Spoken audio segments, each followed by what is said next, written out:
you don't want to return any assistance back to your own community. And you seem to go play the game of radio, so who gives a damn about the rest? Who gives a damn about your own community? And the reason for that is because the talent that we built, that has been built throughout the years, you've been going to school. Where's the talent going? Are you putting it to waste? Or you're going to put it to work and help others?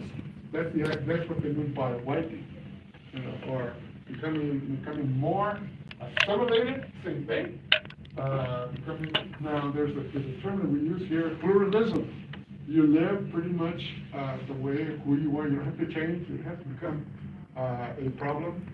Just keep on doing what you have. In the 60s, back in the civil rights movement, in the Chicano movement, we had a term for fighting that bandidos, sellouts, and we still use it today.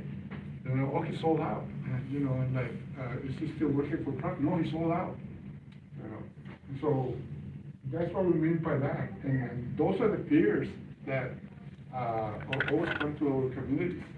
Okay, keep that in mind. Over here, Asians are a small fraction of the total U.S. population. When combined, they account for only 6.5%. Africa is 13%, and Latino 16%. Today it's more, but at least up to this point, we can have a basic idea of where we're at in terms of population.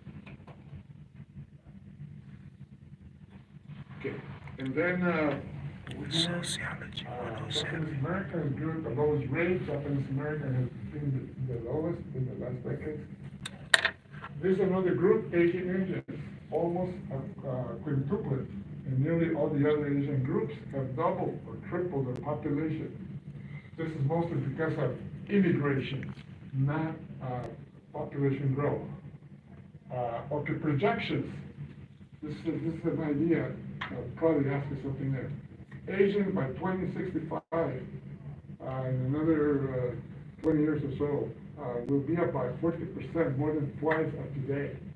Non-Hispanic whites, 46% of the population, Hispanics, 24%, and African Americans, 12%. These are the projections, more or less. So, the Latino or Hispanic population will still be in numbers. Why? Because of the population and its proximity to the U.S. So 70% of Asians describe themselves in terms of their country of origin. So this gives you about the whiteness. This particular part right here. Okay. I wanted to throw out Asians vary in history, culture, political, economic, languages also. Does anybody know anything about Confucianism? Those are religious ideas. Confucianism is very popular in Asian culture. Okay. Moving on here. Asian culture is coming. Okay, here's something about the Asian culture that we can look at. Asian culture is to maintain respect and good opinion of others and avoid shame and public humiliation, group harmony, or war in Japanese. The Asians commonly use complaint conformity to cope with white racism, discrimination, and rejection. Traditional Asian cultures dominated by men and women were supporting their roles. Four virtues of Asians: chastity, obedience, shyness, pleasing demeanor, and skill in domestic duties.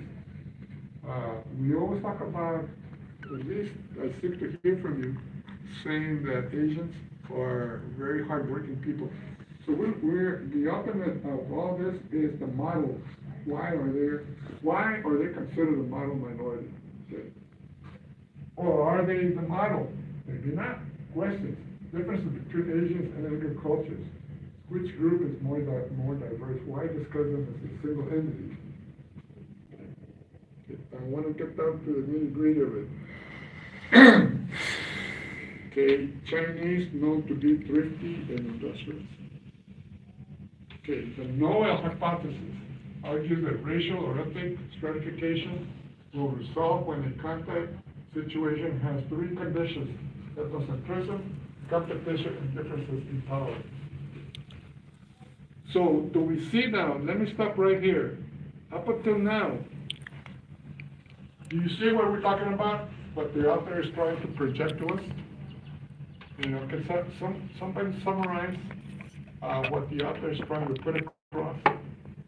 Anybody has an idea? I know, you know, it's, I don't know if you follow that, but it has to do with the whole role of immigration, and that applies to all of us in the immigration. By the way, just because a lot of us Latinos have been here for a long time, I've been here five generations almost, doesn't mean that I have a better role or more position or a better life or better than everybody else.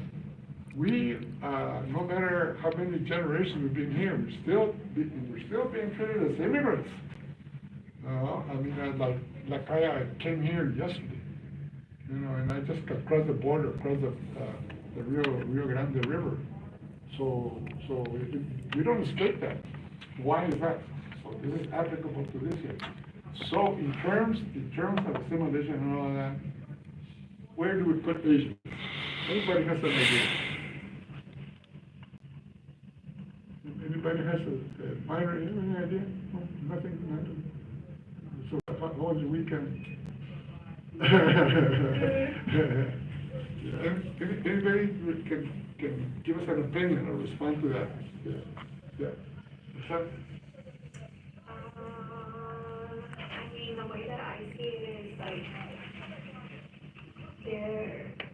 is the way that the author is going back and forth is basically like Asians are coming in for better like economic growth, and even though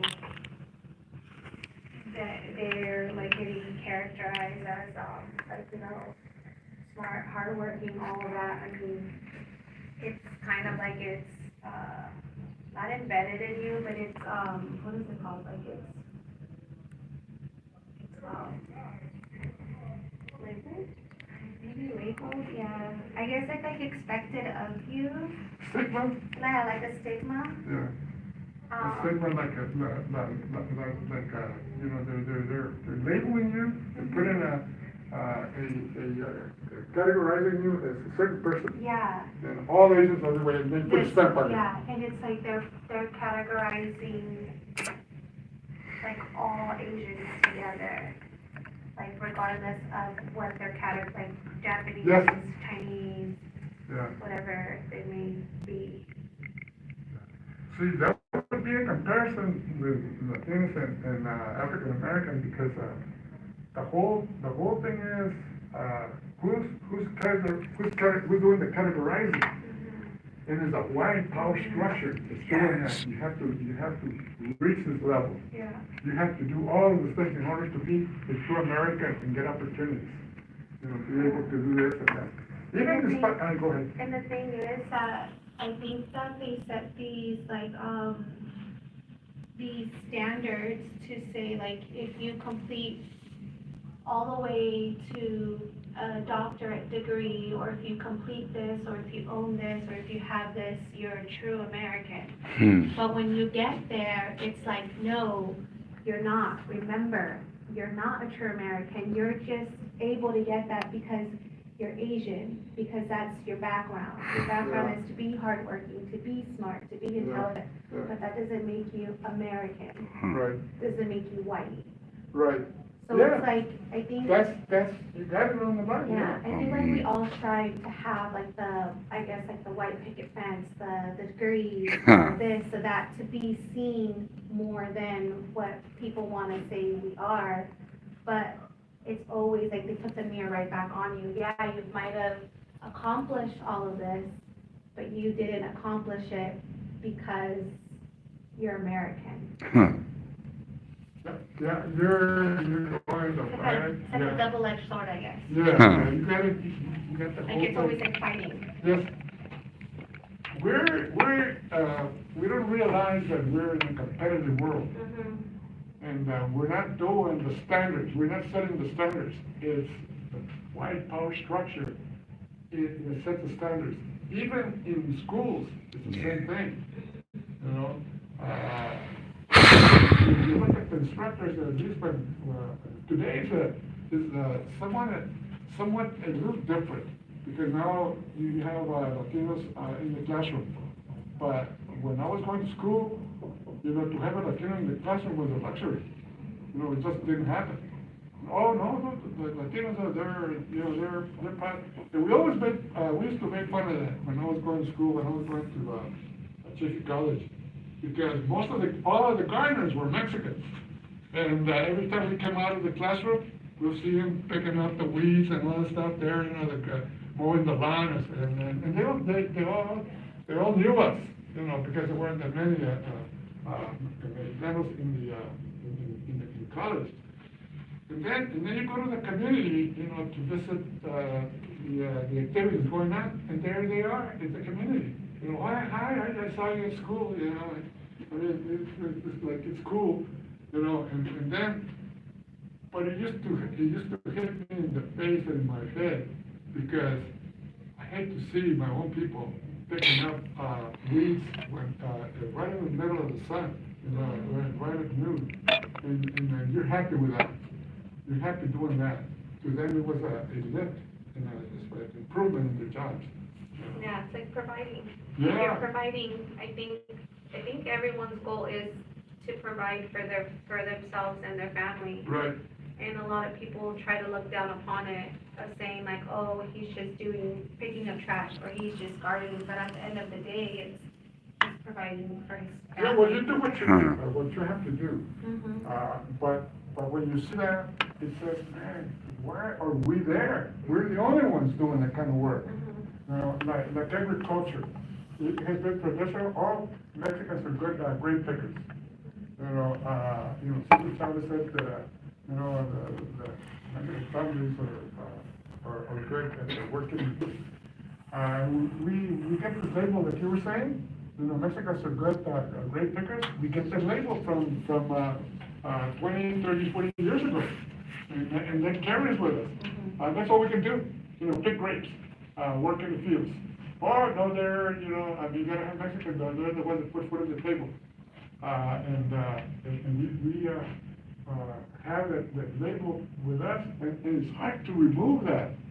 You know, it's very hard when you see a Latino or a Mexican astronaut. You know, you don't believe it. How can you be that? Yeah. How can you get to that level? You know, you're an astronaut now. You went to college, you did this, and you did that. You know, you're reaching the ultimate goals that not everybody can reach. You know, the blacks have a different thing. They're boxed in sports and entertainment. Traditionally, they've been boxed in recreation and in the movies and dancers and singers and jazz players. And I used to talk to blacks a lot of times. You know, I mean, there's a lot of youth in entertainment and also in the recreation field, you know, trying to get to Hollywood and doing all these things. He said, well, you know, this is all we could allow us to do. We can be clowns. You know, Yeah. They're always talking about, you know, all blacks being clowns, you know, because of the way they project them in the movies. And that's all that they could do to entertain the white population. And so from there, from being clowns, you know, during the slavery period of time, you know, they composed music, gospel music, jazz, and all of that. They began to move around, graduate a little more, you know, up level. But they never saw them as intellectuals. They never saw them as they could be teachers, they could be writers, and they could be all these other things that are exclusively almost like European. Now they go into the fields of sports. And they usually, I heard a black guy talk about how you move people from slavery and then move it into the football field. You're still a slave. You're still getting paid to appease the master, except that you're getting better pay. Yeah. That's the only thing. But Huh? I saw the same, I forgot, there was like a documentary on Netflix, I think that's what it was of Kaepernick, of Colin Kaepernick. Yes, Yeah, and he Yeah. said it's the same exact thing, like, you get praised to be on the football field, to be, getting touchdowns, making the head money. Because, Yeah. the further they go into a season, the more money that the company is making. But it's the same as slavery, you go from one end to another, you have to do what they want, run how they want, say what they want. And it's all a system, Yeah. and it has to be exactly how yeah. the master. Yeah, The master he's is still saying. facing the master. Yeah, yeah. So he's got the whip. He still has the whip. Yeah. And this is what makes it kind of interesting. The blacks is different because they work a lot closer to the master. Mexicanos, Latinos, we have never been that close, and we never knew the whole psychology of the white man, but the black man does. Yeah. I always ask them, they got some deep stuff about how they look at the white man different than we do, and so when someone is just about making any move, blacks seem to have a very good concept of what that's all about.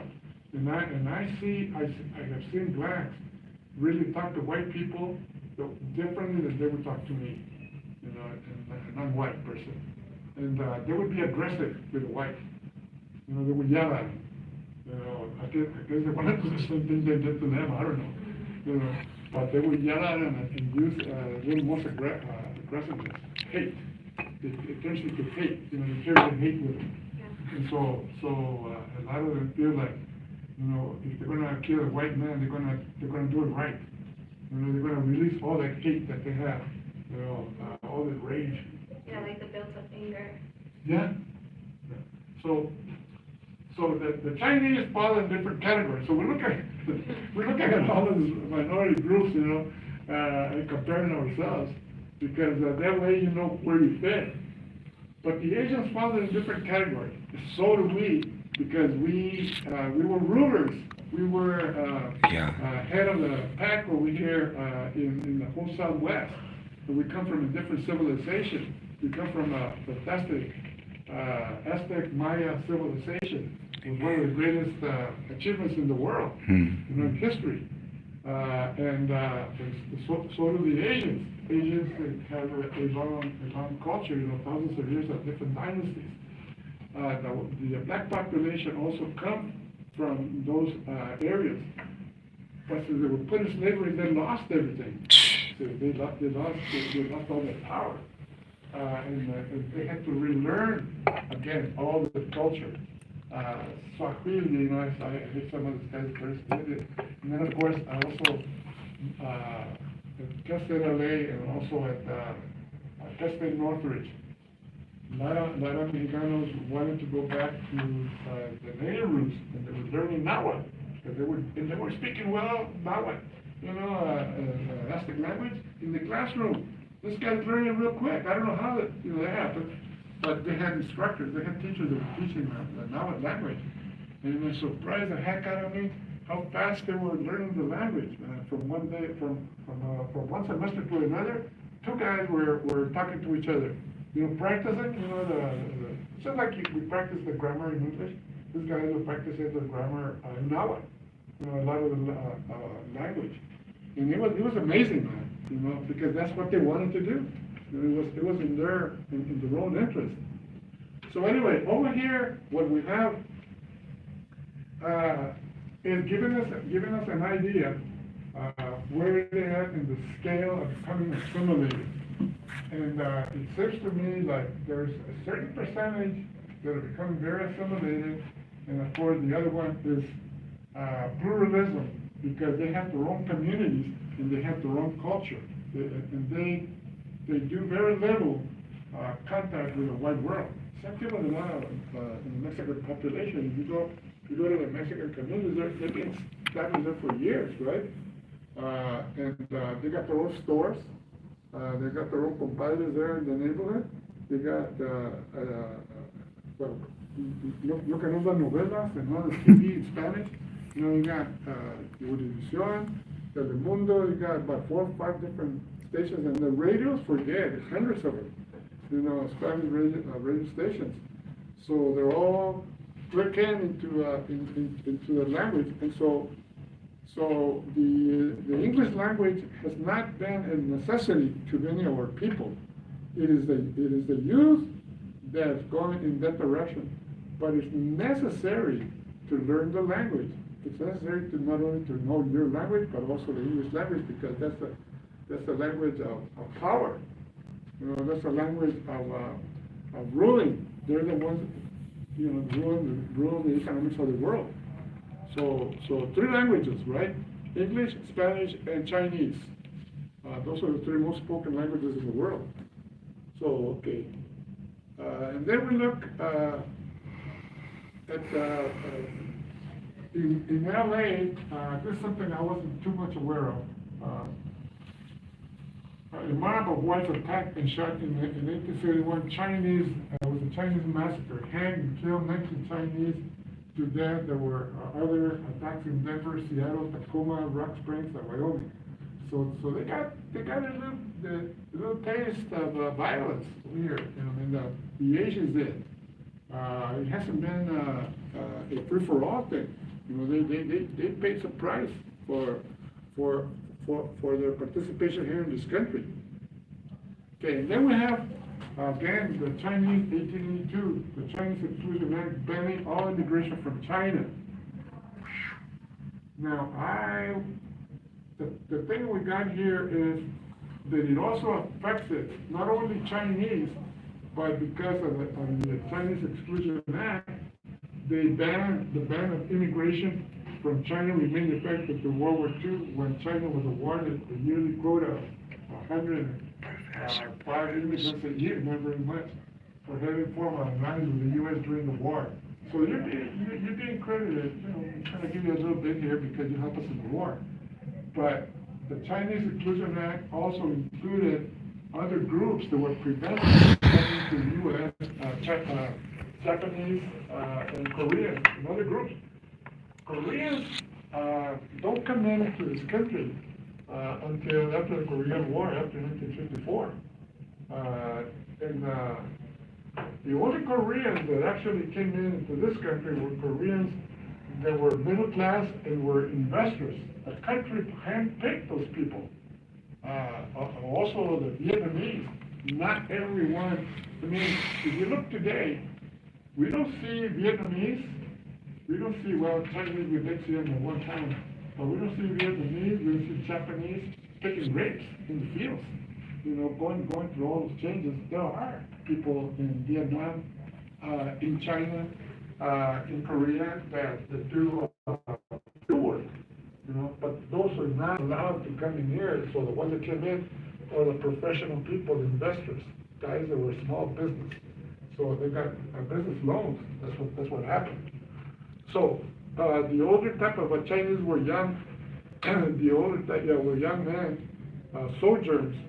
Those are the ones that don't bring their wives or family, who intended to work hard and return home with money. See, the Chinese,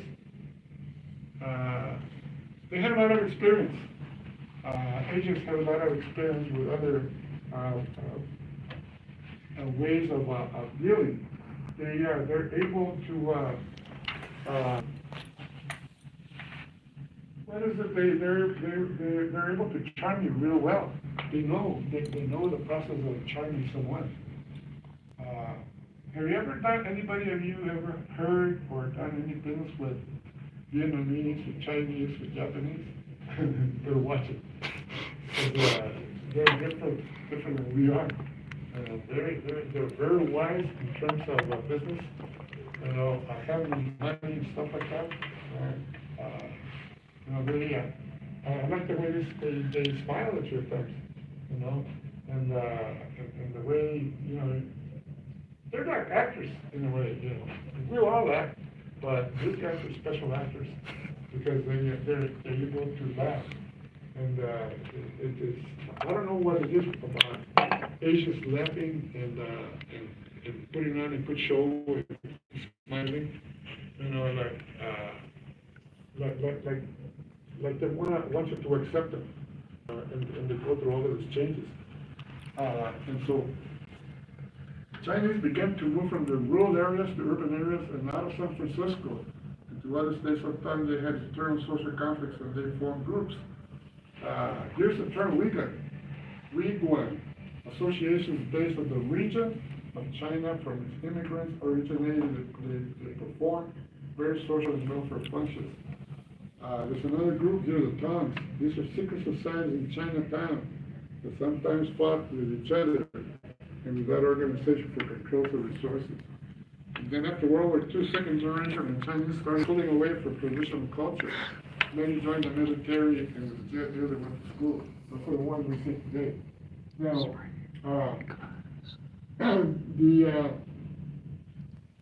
the old traditional societies, the Wigwam and the Tons, those are the people that had gangs.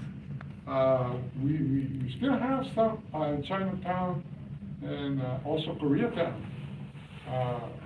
Anybody has ever talked to Asian gangs before, or seen them how they operate? You see that thing? So I have an uncle who used to be in a Korean gang for a long time. Oh, yeah? He's a very messed up individual, but he talked about how Mexican cartels and Asian gangs are kind of very similar. Yeah. They both deal with drugs and business. Uh-huh. Yeah. But this is another thing that's kind of interesting about the Asian community.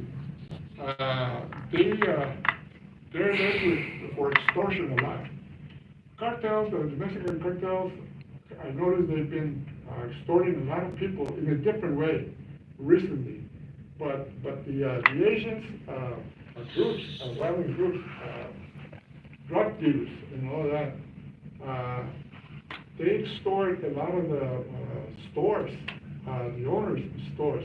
They go in there and they have money so they can protect you. They go in there and protect you, and if you don't pay them so much money a month or so, they'll come in and destroy you. They come in and burn your place, so and kill you too, and steal your money. Now I noticed one thing worst.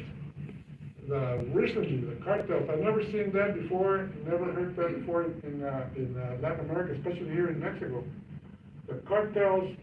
And they go into a specific area where people own land, especially the agricultural people who produce in large amounts, and they work the land and they grow tomatoes, they grow avocados, beans, and all the different products. And what they do is they go in there and force them to pay the cartels a certain amount, or else they come in and burn your place. They're doing that much more than before. You know, the extortion, and then you have to tell the president that this is going on. No, they're just playing. You know, they're not serious. BS, they're not serious. You know, they're forcing and extorting people to sell their property that they own, their livelihood. So that's why they come to the U.S. You know, I have met some people like that. They come into the U.S. so that they can get away from all these crooks. So we got all kinds of people. So what else different gangs and groups like that, Asian gangs that you know of? Brother Charlie, you've been added as a moderator. They're very similar. Similar. Yeah, they're usually more into extortion. Yeah. So the difference is more the Koreans and the Asians more go for like the bigger corporations. So they're more nowadays. They're more background stuff. They're like hacking the government and stuff. Oh. While Mexicans, they're more just extorting like small people. Yeah. The Koreans and Asians, their gangs are more trying to deal with like Big money. yeah. Yeah. Recently they hacked a good group hacked into Google. It was like 2 years ago. Mm-hmm. That's what they're more known for. That's interesting, yeah. Because we see, now I had a person that I knew, he worked for the Mexican Mafia. I asked him, because a lot of it was drug dealing. I asked him, do these guys ever think about investing, on corporations and building a corporation? He said, no, these guys don't have the mentality to do that yet. But I hear that they're working now because of laundering money is part of that system. So they are into the laundering money business in banks too. They've been confiscating some money for them to handle. But they don't have the post, they don't have the intellectual structure. They have the ambition to do that once in it, from what I hear, but they don't have the discipline, to carry out a corporation. That's what it takes. You take all the discipline and make sure that whatever you're doing carries out. But these are people that are locked up. Now, the cartels are a little different because these guys are not locked up. And so they have time to think and they have people to hire. But the way it works with violence, it's hard to control a corporation that way. If we look at Walmart, can some of these guys create a corporation like Walmart or Target or any of these other corporations? Or can they create a bank?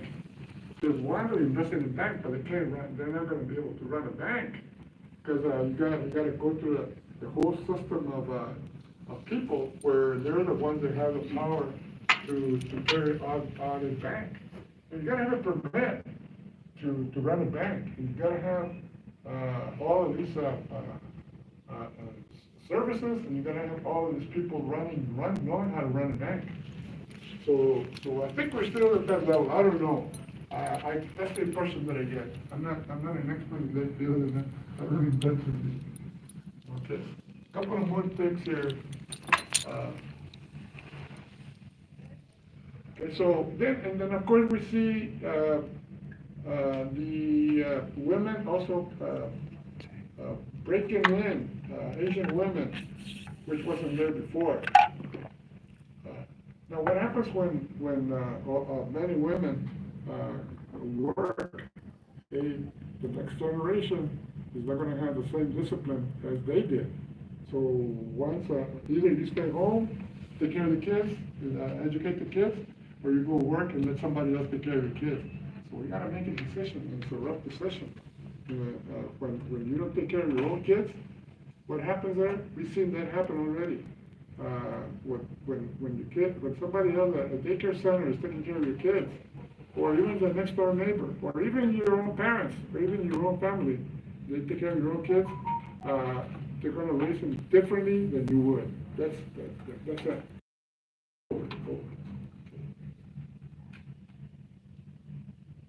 Okay, now, this is something I want to point out because Japanese agriculture is similar to Chinese immigration. They came in with skills in agriculture. They formed nurseries, bought land, and made it established business. By 1910, and many Japanese started in California. So this is pretty much what we have seen all along. Okay.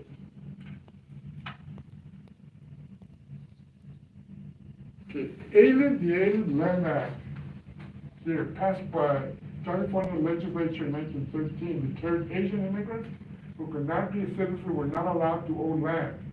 Many times they would get a friend or neighbor who was a U.S. citizen and put the land under their name. I heard this a lot in Mexico too. If you want to buy land, like my wife and I were talking about that, and I said, well, if you want to buy land or a house over there, you got to use a citizen to buy the property for you, and you got to have another document so that that person can tell you that it's your property, not his. So it's a couple of maneuvering of things running around, and then of course Japanese, I say, first generation. You're part Chinese or Japanese? Chinese. Chinese? Yeah. Is it different than the the terms they use for Japanese, like I say, the first generation, second and third. I don't believe so, no. No, it's different? Okay. There's the business, then it comes with really closer, okay. The NISA, was the second generation. You have a settlement. Professor, someone said that you're an interesting teacher. Your topics are bold. I'm like, all right. In 1941, Pearl Harbor. Thank you, Charlie. A couple of things that I want to point out before I close this. 2 months after the attack at Pearl Harbor in 1941, President Roosevelt, our famous president here, he had an executive order 9066, which led to the relocation of Japanese Americans. And by 1942, more than 110,000 Japanese Americans, young, old, men and women, were forced into detention or prison camps. Most internment camps were in Northern California, Arizona, Dakota, and Southern California. In 1982, Congress losses for Japanese at this time was between two and the other stuff there. That's not important stuff here. A couple of things. I'm not going to ask you on this generations, my side and some side. Okay. Asian Americans. Okay. Oh, they're throwing hearts at you. Yeah. Unlike Hispanic immigrants, Asian immigrants include a middle elite class interested in investments. Many of them are business entrepreneurs. What we're talking about. This is where we're at. Prejudice and discrimination. First, Chinese immigrants were perceived as inferior, unable to assimilate. This transferred to Japanese and other Asian groups. Asian groups are highly urbanized. They have moved from the traditional places to other urbanized areas. Period. Okay, I'm going to stop here. All right. Now, do we have an idea now, and coming back and summarize the whole issue of the model minority? Why do we think the news media and as a whole use the word model minority? Anybody has an idea? Why are they using the term model minority? Is it the one that everybody should follow? Is it a model that is good for every immigrant? How does that work? Or what would be your opinion? Anybody has an opinion there? Gabriela, you have an opinion? You always have an opinion. You're always talking all the time. Yeah. So what do we mean by that, by the model minority? Anybody has an opinion on that?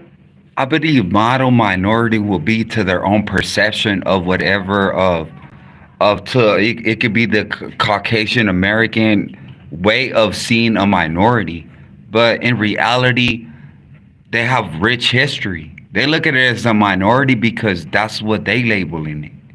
Yeah, that's a very good opinion. Now, the way I picture it, some of the stuff that they have done maybe is applicable to other cultures, but every culture has their own history. Yeah. And their own way of dealing with progress and movement and education and all those things. I think there has to be a decision within the culture, within each particular culture. And that should be a direction or a model to follow. That's the model established by its own culture. The model that we've been talking about maybe is good for Asians, but it may not be excellent for African Americans. African Americans are into sports, and the Chinese are not that much into football, basketball, and baseball, and all that stuff. Recently, we see a Dodger guy from, I think it's from Japan, breaking records, but it's only one guy. Whether if you look at sports, 99% of the football players are black. 85% are blacks or basketball players. Baseball, you have a lot of Latinos that are there, maybe about, it's becoming like 50% Latinos in baseball. But how about golf? How about other places, other sports? We don't see the black population over there. So we don't see, Asians too much into that field. So whatever they do, whatever we have talked about, I'm gonna quiz you on that. Not necessarily, whatever else we have thought, but whatever the author is looking at. We disagree, I disagree with Mansling a lot, and he's got his thing, and this has been the problem, that's why, with my friend and I, Albert, he's also a sociologist, we talk about the textbook, and we talk about what we read, and what the author is saying, and what is the material, that he's using, using in the textbook, so we can use in the classroom. And we disagree a lot, we sit down and I say, hey, this chapter, it doesn't fill in, the whole thing. It doesn't fulfill, justice. And this has been the problem, all throughout, since the sixties and seventies. Okay, any questions, guys? Anybody has any questions? No questions?